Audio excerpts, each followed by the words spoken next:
much, Mr. Lipinski, for yielding, but also for organizing this special order for the Climate Solutions Caucus. And I also want to thank the founders of the Climate Solutions Caucus, Congressman Ted Deutsch from Florida and Congressman Carlos Curbelo, also from Florida, where they can see at their doorstep what issues like sea level rise mean to their communities. And Mr. Speaker, I'm really pleased to join with my colleagues from the Bipartisan Climate Solutions Caucus this evening to highlight the importance of taking action on climate change, something that matters so much to my constituents at home in Oregon, but also to the country and to the planet. This is an important issue that really is a moral imperative. This is about preserving our natural resources for our children, our grandchildren, and for generations to come. And addressing climate change is also vital to our nation's economy. We've had some discussion about that this evening, and also to national security, but really the health of the planet. Now, the district I'm honored to represent out in Oregon is breathtakingly beautiful, and it's really full of potential. The majestic Columbia River is the northern boundary of the district, and the rugged Pacific Ocean is on the western boundary. It has a thriving outdoor recreation economy. And as my colleague from New York mentioned, that's an important sector that cares a lot about the changing climate. I also have in my district the heart of Oregon wine country. People in my district fish. They fish in our rivers, our lakes, and our ocean. They hike in our forests. They ski in our backcountry and on our mountains. And we rely on those natural resources in our backyard to support a significant part of our economy. But we're very vulnerable to the effects of climate change. My constituents are already experiencing challenges. Our wine and agriculture industries are concerned about drought as global temperatures continue to rise. Coastal communities are worried about the vitality of the commercial fishing and shellfish industries as high levels of carbon dioxide in the atmosphere change ocean chemistry. And I was really thrilled that we had an Oregonian from Oregon State University come to the Climate Solutions Caucus and talk about adapting to ocean acidification. Our region has faced higher spring and summer temperatures and earlier snowmelt, and as a result, a snowboard shop in my district is now selling more skateboards and fewer snowboards. But climate change is not a partisan issue. Nationwide fishers, farmers, small business owners, our servicemen and women are changing the way they do their jobs because of climate change, and regardless of their political affiliation. The economic, health, and environmental consequences of climate change are well known, and our understanding about how to address climate change continues to improve.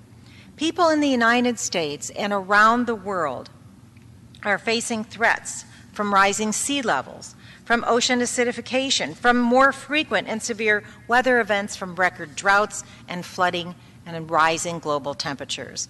We can no longer sit back and debate whether we should take action. The time is now. It's critical that we support scientific research about the climate and that we build on rather than break down decades worth of progress on this issue. Now, one important area of research is the connection between extreme weather events and climate change. And although it's not possible to say that climate change causes one particular extreme weather event, it's critical that we know more about climate change and how it increases the frequency and the severity of these events.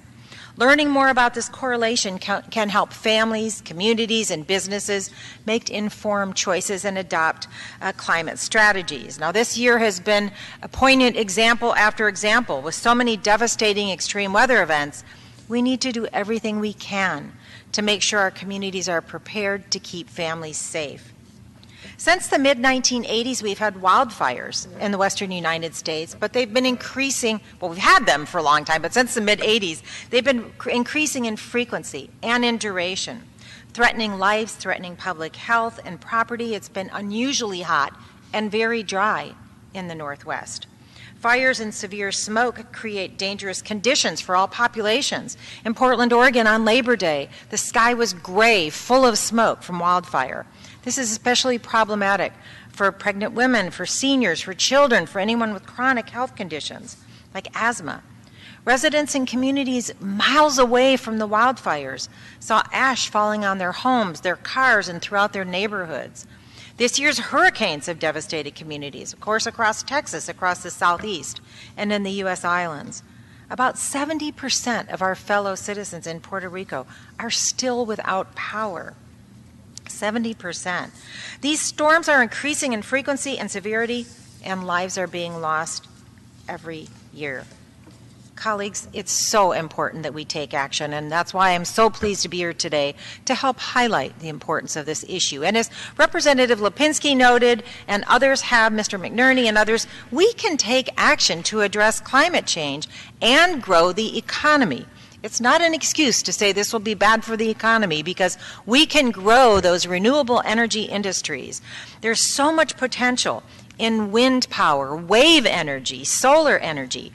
Those are good, high-paying family wage jobs. We can grow those economies and address climate change at the same time. Mr. Speaker, addressing climate change is going to save lives, it's going to save property. I am so pleased to be part of this bipartisan group that is working together, an equal number of Democrats and Republicans, to call attention to this important issue. And I will continue to work with the caucus to emphasize the importance of congressional action. I thank my colleagues on the Bipartisan Climate Solutions Caucus for their dedication to this effort. I know it's quite a relief to my constituents back home in Oregon to know that there are bipartisan members who are committed to addressing this critical issue. Again, I thank my colleagues for their dedication to this effort. I look forward to the progress that we will make together on behalf of our constituents, our communities, our country, and our planet. Thank you, Mr. Lipinski. I yield back the balance of my time.